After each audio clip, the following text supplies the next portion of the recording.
अभी जैसा मैंने आपसे कहा कि बार बार जो है सरकार के खिलाफ बोलते ही जहाँ सरकार की बात आती है तो तुरंत लाइव के साथ छेड़खानी स्टार्ट हो जाती है। हम तो फ्री वाला जियो भी यूज नहीं कर रहे हैं, हम तो किसी और कंपनी का कनेक्शन यूज कर रहे हैं, तो हम तो पैसे भी पे करते हैं। सर ऐसा मत किया जाए। तो जिस तरह की छेड़खानी हो रही है ये चलिए वो उनका काम है, लेकिन हमारा काम है कि हम गंभीरता से ज़रूरी मुद्दों पर अपनी बात रखें। तो मैं बात कर रहा था दिल्ली में होने वाली कार्रवाई की। तो जो जिन तमाम साथियों को जेल में बंद किया गया है वो गलत है बहुत ही, और ये बदली भावना से किया जा रहा है। सरकार विरोध की आवाज़ दबाने के लिए पुलिस में,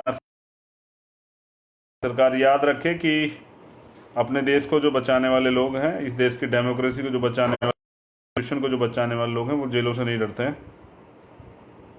तो ये आवश्यक बात थी, ये आवश्यक मैसेज आपको देना था। लेकिन मैं जो गंभीरता से देख रहा हूँ कि जिस तरह का देश में माहौल बना देगा, जो दो बेसिक इशू हैं, जो बड़े इशू हैं इस देश के बहुजन समाज के लिए, जैसा मैंने कहा कि कॉलेजियम जो है और रिजर्वेशन दोनों बड़े इशू हैं, उस पर बोलने के लिए मुझे लग रहा है कि मुझे वो वीडियो बना के ही अपलोड करनी पड़ेगी। जिस तरह से बार बार लाइव को बंद किया जा रहा है, वीडियो बनाकर उन पर अपलोड करनी पड़ेगी पेज पे। आगे जल्द ही आगे से ध्यान रखा जाएगा कि किस तरह से जो है लाइव के साथ छेड़खानी ना की जाए, तो वीडियो बना कर डाली जाए या कोई और अन्य कुछ अच्छा प्रयास करेंगे तो ये ध्यान रखा जाएगा। तो इसलिए उन इश्यूज पे तो सही तरह से, क्योंकि आपको बात समझ आए, तो रखनी पड़ेगी। मैं चाहता हूँ युवाओं से मेरा एक निवेदन है कि लॉकडाउन चल रहा है तो कॉन्स्टिट्यूशन पे को ज़्यादा पढ़ें, जितना हो सके कॉन्स्टिट्यूशन को पढ़ें। और कॉन्स्टिट्यूशन ही पूर्ण एक मात्र रास्ता है देश को वापस सोने चिड़िया बनाने का। कॉन्स्टिट्यूशन लागू किया जाए, कॉन्स्टिट्यूशन पे काम हो, कॉन्स्टिट्यूशन को समझा जाए, समझाया जाए, और कॉन्स्टिट्यूशन से ही आप किसी भी सरकार से अपना विरोध दर्ज करा सकते हैं, लड़ सकते हैं। जो जिस तरह की सरकार कार्रवाई कर रही है उनको जवाब दे सकते हैं, क्योंकि कॉन्स्टिट्यूशन सब चीज़ों का बचाव भी करता है। तो मैं निवेदन करूंगा कि मेरे उस लाइव से पहले सभी साथी जो हैं, हमारे भीम आर्मी और आज़ाद समाज पार्टी क्रांतिकारी जो साथी हैं और बहुजन समाज, वो आर्टिकल 14, 15 और 16 ज़रूर पढ़ें। तो ये ज़रूरी है, तीनों आर्टिकल पढ़ने। आपको अपने अधिकार पता होना चाहिए। एक अनुसूची 5 जो है, 6 और अनुसूची 9 ज़रूर पढ़ें। इस पर भी बात होगी जब ये लाइव आएगा होगा, रिजर्वेशन और कॉलेजियम को लेके।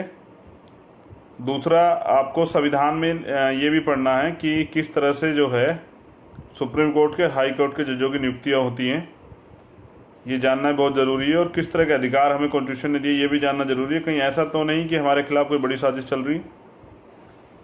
तो मैं समय समय पर सब चीज़ों के बारे में बताता रहूँगा। बार बार न इंटरनेट की प्रॉब्लम, या समझिए कि बार बार छेड़खानी लाइव से की जा रही है। एक और जो बहुत ज़रूरी इशू है, जिस तरह का माहौल बना दिया गया है, बार बार सरकार हिंदू मुसलमान बनाने का प्रयास कर रही है। सच ये है कि सरकार फेल है।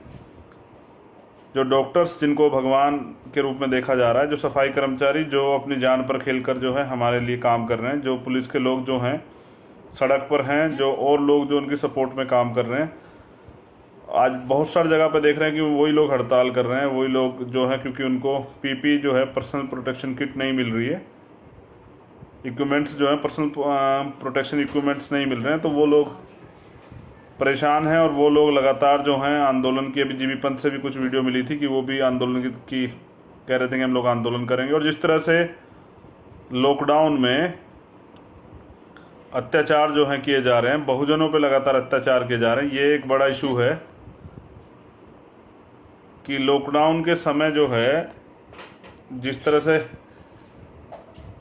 एक तरह का चार्ज मिल गया हो, एक तरह की छूट मिल गई हो, एक तरह का जरिया बन गया हो लॉकडाउन इस देश में बहुजनों पर अत्याचार करने का, तो उस पर भी बड़े पैमाने पे काम हो रहा है। कई जगह जैसे रमन भाई का मामला है, जैसे बिहार में एक बच्ची के साथ रेप का मामला है, और एक और पाल समाज की हमारी बच्ची के साथ एक घटना हुई है। उसकी अभी पूरी जानकारी नहीं, मैं उसकी पूरी जानकारी लूँगा, मेरठ द्वारा के साथी द्वारा बताया गया मुझे। तो लगातार जैसे राजस्थान में हो रहा है, हरियाणा में हो रहा है, मध्य प्रदेश में हो रहा है, उत्तराखंड में कई सारे मामले आ रहे हैं, बिहार से कई सारे मामले आ रहे हैं, दिल्ली राजस्थान के मामले, यूपी के मामले, यूपी में भी जगह जगह पे जो है अत्याचार हो रहा है। और सामूहिक अत्याचार हो रहा है, सताया जा रहा है, ये गलत है। और पुलिस कार्रवाई के नाम पे जो है कागजी फॉर्मेलिटियाँ कर रही है, ये भी बहुत सोचने का विषय है। मैं आपसे निवेदन करूंगा कि जिस तरह से आप लगातार काम कर रहे थे, क्योंकि लाइव में परेशानी हो रही, मुझे लग रहा है कभी बंद हो सकता है, तो जिस तरह से आप लोग काम कर रहे थे और जो लोग सक्षम है मदद करने का प्रयास कर रहे थे, उनसे मेरा निवेदन है कि वो ऐसे ही जो हैं लोगों की मदद।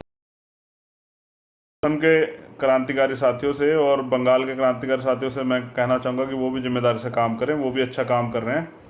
तो जहाँ जहाँ पे आपका काम चल रहा है, आप सब लोगों को बहुत बहुत मंगल कामनाएं।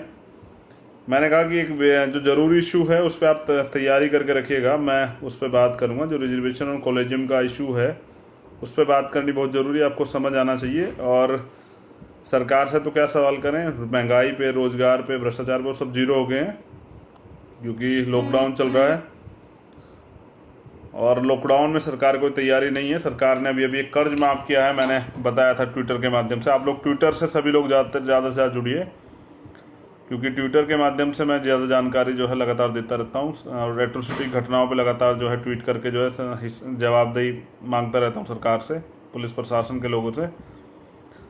आप समझिए कि मैंने ट्विटर पे एक सवाल किया था, 68,000 करोड़ रुपए लगभग माफ़ किए गए हैं। मैंने बताया कि किसान अगर ये कर दे तो 10,000 रुपये के लोन पे उसको जेल में डाल दिया जाता है। और समझिए कि अन्नदाता की वजह से आज देखिए महंगी फैक्ट्री वालों का दिन नहीं है। आज अगर आप रोटी खा रहे हैं तो अन्नदाता की वजह से खा रहे हैं। तो किसानों को भी जो है हम लोग सलाम करते हैं, सैल्यूट करते हैं उनको, कि आज उनकी वजह से समझिए कि बहुत सारे लोगों के घर चल रहे हैं। और जहाँ तक मेरे पास मैसेज आ रहे हैं, जैसे कई जगह पे, जैसे गुजरात में ज़्यादा जो हैं कोरोना के मामले आ रहे हैं, जैसे आगरा में कोरोना के बहुत सारे मामले आ रहे हैं और लोग परेशान हैं।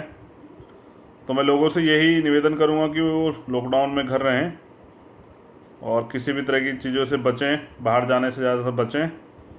लॉकडाउन का समय चल रहा है। दूसरा मैं ये भी कहूँगा कि जो प्रोटेक्शन है उसका भी यूज करें, मास्क लगाएं, सैनिटाइजर का यूज करें और फिजिकल डिस्टेंस जो है वो मेंटेन करें। फिजिकल डिस्टेंस अगर मेंटेन करेंगे तो इस बीमारी को हम लोग मात दे सकते हैं।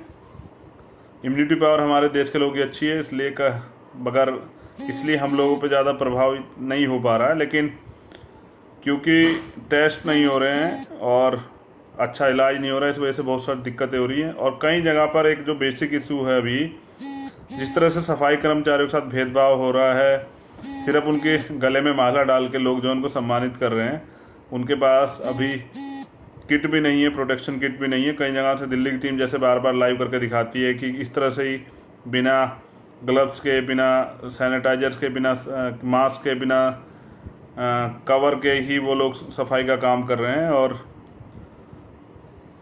उनको जो है ये सब चीज़ें प्रोवाइड भी नहीं कराया जा रहा है। तो ये भी एक बड़ा सोचने का विषय है कि सिर्फ माला डालने से काम नहीं चलेगा। आप सरकार से सवाल भी करें, आम जनता की, सरकार कर क्या रही है। बाकी चिंता मत कीजिए, देश में हिंदू मुसलमान का माहौल सरकारें बना के रखेंगी, क्योंकि उनकी राजनीति इसी पे चलती है। आपको प्रयास करना है कि इस माहौल से बचना है। ये हम सब लोगों का मुल्क है, इस मुल्क की सुरक्षा करना हमारी जिम्मेदारी, इसको आगे बढ़ाना हमारी जिम्मेदारी है। आप सब लोग कर भी रहे हैं, मैं सबके लिए नहीं कहता, लेकिन आज़ाद समाज पार्टी और भीम आर्मी के तमाम कार्यकर्ता ग्राम स्तर से लेकर और आखिरी जो है पदाधिकारी तक सब लोग काम कर रहे हैं। आप सब लोगों को मंगल कामनाएं। मैंने कहा कि वो जो बड़े इशू हैं इन पर मैं बात करूंगा, लेकिन आप सब लोग जो हैं, क्योंकि लाइव में प्रॉब्लम हो रही है बार बार, इसलिए ये बात नहीं कि आज हो पाएगी। और तो मैं दोबारा इस बात को आप लोगों के सामने रखूँगा, तो आप इससे जो है लाइव से, जब मैं दोबारा लाइव की स्टेटमेंट दूंगा तो आप लोग जुड़े रहिएगा। बाकी प्रयास करूँगा कि इस बार वीडियो बना के जो है मैं डाल दूँगा, जिससे कि आसानी से आप सब लोग चीज़ें समझ सकें। लेकिन याद रखिए, आखिरी बात जो बता रहा हूँ, बिना कॉन्स्टिट्यूशन को पढ़े काम नहीं चलेगा। संविधान में जो अधिकार आपको मिले वो आपको पढ़ने पड़ेंगे, समझने पड़ेंगे, तभी आप ले सकते हैं उनको। अगर आप ये सोचते हैं कि बाबा साहब दोबारा आएंगे या मान्यवर साहब काशीराम दोबारा आएंगे, राष्ट्रपिता ज्योतिबा फुले साहब दोबारा आएंगे या छत्रपति साहू जी महाराज दोबारा आएंगे, तो ये आपका भ्रम है। उधम सिंह कोई दोबारा नहीं आता है, तो तथागत बुद्ध भी वापस नहीं आ सकते। आपको ही अपो दीपक भव, अपना दीपक आपको स्वयं बनना पड़ेगा और मिशन मूवमेंट के लिए काम करना पड़ेगा, देश के लिए काम करना पड़ेगा। तो मेरी आप सब लोगों के लिए मंगल कामनाएं। माह रमज़ान भी चल रहा है, इसकी मुबारकबाद भी मैंने दी थी। साथियों से कहूँगा कि सभी लोगों से कहूँगा कि वो भी फिजिकल डिस्टेंस का मेंटेन करें और हम सब लोगों की जिम्मेदारी कि इस बीमारी से मिलकर लड़ा जाए। जय भीम, जय भारत, जय संविधान। आप सब क्रांतिकारी साथियों को नीला सलाम। जो लोग, मैंने कहा दोबारा दोहरा दें, जो लोग सक्षम हैं वो ज़रूरतमंदों की मदद करते रहें और अपनी भी सुरक्षा करें। बाकी जो बहुत महत्वपूर्ण इशू हैं उन पर मैं जल्दी लाइव आके दोबारा से अपनी बात रखूँगा।